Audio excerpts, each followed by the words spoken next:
Hello, this is Mark Galliotti with a first and undigested take on yesterday's meeting between President Zelensky and President Trump in the White House, and I'm recording this on Tuesday the 19th of August, early in the morning. Anyway, obviously everyone said how positive the meeting was, etc., because that's how you respond to a Trump meeting these days. But I think there are three key points worth making. The first one is, look, the idea of a ceasefire before negotiations, I think, is now conclusively off the table. Even though Germany's Chancellor Merz still felt the need to raise it. I don't know what it is, whether he just simply enjoys the opportunity to lecture. But the point is, this was never on the cards. From the Russians' point of view, why should they? They currently have the military momentum. A ceasefire with then maybe some kind of talks afterwards was never going to be in their advantage, because essentially they would be surrendering movement on the ground or potential movement on the ground for a kind of a never-never thing. And remember, the Russians don't actually trust Ukraine or don't trust the West. This goes both ways after all. So essentially, by saying no talks until a ceasefire, you're basically saying no talks. So that is laid to bed now, I think. We have a situation in which, as the Russians have been wanting, they can talk both war and peace. They can negotiate while continuing to move forward or try and move forward on the battlefield. And yes, on one level, one could present that as a victory for the Russians, which it is kind of, but it's also, if we're brutally honest, a victory for common sense. So, if there are negotiations, where are we in terms of progress? A key issue that hasn't been resolved, and frankly, as near as I can tell, wasn't even discussed yesterday, was this Russian demand for the remaining, well, I was going to say 30%. I think it's slightly under that, according to the Ukrainians' own figures. But anyway, the remaining portion of Donetsk region. So the idea is, give us that, and we're willing to freeze the rest of the front line, and maybe even give you, this is Trump's much fated swaps, maybe even give you those teeny little portions of Sumy and Kherson region that we have occupied. Now, I still don't know if this is going to be an absolute deal breaker. And we don't know if, from from Putin's point of view, it is a bargaining chip that there may be some movement on, or from Zelensky's point of view, whether it's absolutely impossible to even conceive. I think at the moment, neither side seems to be showing much give.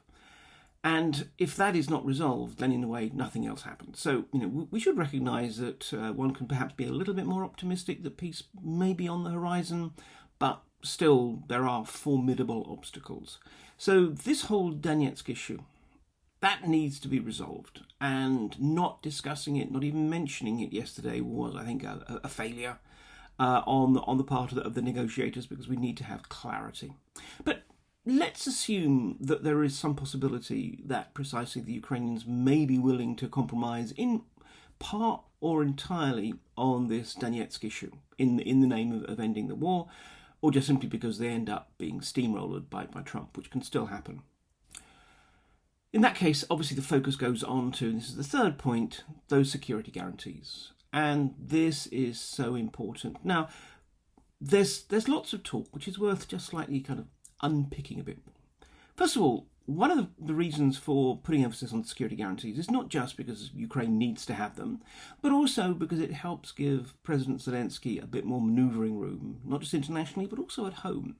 If he is, and again, big if he is going to try and reconcile the Ukrainian people with withdrawing from the Donetsk region, and accepting that, for the moment at least, the occupied territories are just that, they're occupied, they're not going to be taken back, which is probably the reality of the battlefield. Well, he's going to need to be able to go back and show that there's something worthwhile. And my suspicion is that this will have to be a combination of something that looks very solidly providing for Ukraine's security, and also perhaps taking all the existing plethora of promises, investment guarantees and such like that have already been pledged, maybe upgrading them, and selling this as a Marshall Plan for Ukraine, an opportunity comprehensively to rebuild Ukraine after the war. I mean, that is likely to happen, but again, at the moment, it's all little bits and pieces, which means it doesn't have quite the same political weight that a big comprehensive plan with some kind of name God help us all, they'll probably have to call it the Trump plan if they want to be sure of getting lots of US commitment to it. But there needs to be something anyway. Secondly, the importance of the security guarantees is clearly to ensure that there is not any temptation by the Russians to have another go. Now, I say this as someone who is not a Russophobe, which is the spurious grounds on which I was banned from Russia indefinitely in 2022, but rather as someone who is also a friend of the Russian nation and people, not this current regime, not the people committing war crimes in Russia, in Ukraine, by the way, if anyone is of any sort of doubt about that.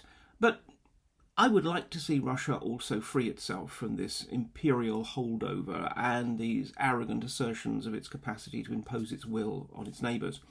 And to that end, I don't want there to be any temptations left. I want it to be clear that actually Ukraine is way too hard a nut to crack. Now, what does that mean? Well, let's be honest. Whatever the talk about Article 5 like guarantees but not being within NATO, it's really going to be dependent on the Ukrainians themselves. So a lot of it is going to be about arming the Ukrainians and helping them build up their own defence capabilities and defence factories so that they're not dependent on other people's largesse in the potential future. And obviously a lot of that will mean things like air defence systems. But beyond that, let's just unpick that for a moment, that Article 5 style guarantee. I think people have a notion often that Article 5 is a lot more concrete than it really is. The idea seems to be that, well, if you're in NATO and you're covered by the Article 5 guarantee, an attack on you is an attack on all, and all of your allies will come to your defence. Not necessarily the case. All Article 5 says is that other countries will respond appropriately. Now, appropriate could mean an armoured brigade in your assistance, or it could be a strongly worded letter to the Russian Foreign Ministry. So in some ways, I think an Article 5 guarantee is too woolly. Remember, part of the reason why the Russians went in February 2022, apart from the fact that they thought it was going to be easy, etc., is also because they didn't think the West was going to do anything. And in part, that was because of this dependence on strategic ambiguity, which is, in other words, we'll keep the Russians guessing about precisely how we would respond. Now, the trouble with that, by saying, if you go into Ukraine, bad things will happen to you, but without spelling them out. Well, from Putin's point of view, he felt he'd heard all this before. He'd heard all this before around Crimea in 2014 and indeed Georgia in 2008, and it had come to nothing much. So from his point of view, this was just more bluff and bluster. So I think this time there needs to be something very, very specific and concrete as to what will happen. Now, does that mean Western troops in Ukraine? Well, at the moment the Russians are saying that is an absolute no-no. And to be honest, yes, there's a lot of talk, a lot of bullish talk, particularly coming from London at the moment, about how a coalition of the willing means that British troops would be in Ukraine a couple of days after any kind of ceasefire is agreed or whatever. Well, look, I mean, there may well still be ground for haggling over this, especially if we're talking about troops that are really just in the role of ceasefire line monitors rather than actually a sort of formed armed contingent.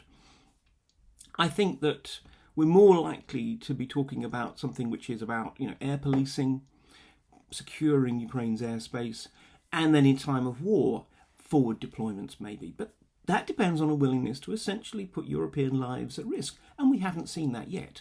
So why should we believe that that's likely to happen? And more to the point, why should Putin believe? Remember, deterrence only works in conjunction with credibility. Even if you really do plan to go to war for Ukraine, if Putin doesn't believe that you do, then it doesn't have a deterrent factor, because he'll just think, well, again, that's just more empty words. So it has to be something that we are, in the West, clearly willing and able to provide. Now, I think it's possible to do that, but we need to move away again from these vague formulations about Article 5 like guarantees, but not NATO membership. NATO membership itself isn't a panacea. And again, we must remember that actually, if you really want a baked-in security guarantee, the irony is the European Union membership would provide that for Ukraine. Because actually within the European Treaty, it's a lot more explicit about the fact that an attack on one EU member means that you will get military assistance from other members. So again, maybe that's something worth thinking about the future. And remember also that in fact, although obviously the Russians have from the very beginning been totally hostile to the idea of NATO membership for Ukraine. EU membership, they've actually been a lot more equivocal around about whether they really would have a problem with. And in fact, most recently, the statement was that they wouldn't. So, although, yes, there's a lot of other issues relating to EU membership, and the EU is not a kind of loosey-goosey organisation, it's incredibly procedural and bureaucratic and formal. But nonetheless, actually, if you are looking for a quick way of genuine security guarantees for Ukraine, that is one option at least. It's not going to happen, but I'm just simply saying it's there. So we have a lot more to discuss. And this brings me on to, I think, sort of a closing point I would make. There's a lot of talk now, particularly coming from Trump, who has this heroic great man history, shapes history sort of view of the world, in which actually he wants to see a trilateral meeting with him, Putin and Zelensky, with the idea that'll enable them to sort everything out. I am, firstly, much more sceptical about that, because what we're now talking about are detail issues, rather than big picture. And that is not, I think it's fair to say, something that is best resolved at the level of the principles. What we need is the kind of specifics being handled by experts and technocrats. Secondly, let's be honest, Putin, I don't think, is going to risk being there unless he's absolutely sure that he has got the deal that he wants. Putin has this almost pathological fear of being associated with failure, and therefore, putting aside the risk of being harangued by Zelensky on TV or whatever, Putin's not going to be there until basically there's just a document to be signed, and that's pretty much it. So, yes, there will be talk, and I could be wrong on this, because, Trump can bull his way. But nonetheless, I think that the Russians will be doing everything they can to avoid trilaterals until there is some kind of a deal. So, we still don't know what's going on about the Donbass. We still don't know what the security guarantees would be. And we still don't actually have a formal process for resolving all these crucial issues which need to be resolved before there can be a formal, in front of the cameras, sit-down of the three relevant presidents. So, am I optimistic that peace is on the horizon? All I can say is I'm probably more optimistic than I have been at any point since February 2022 that this ghastly conflict can finally be resolved. But I'm still no more than perhaps being optimistic that I might get to being optimistic at some point in the future. So very, very cautious. But nonetheless, progress is being made. Thanks very much. And obviously I'll be unpicking this more regularly in my In Moscow Shadows podcast.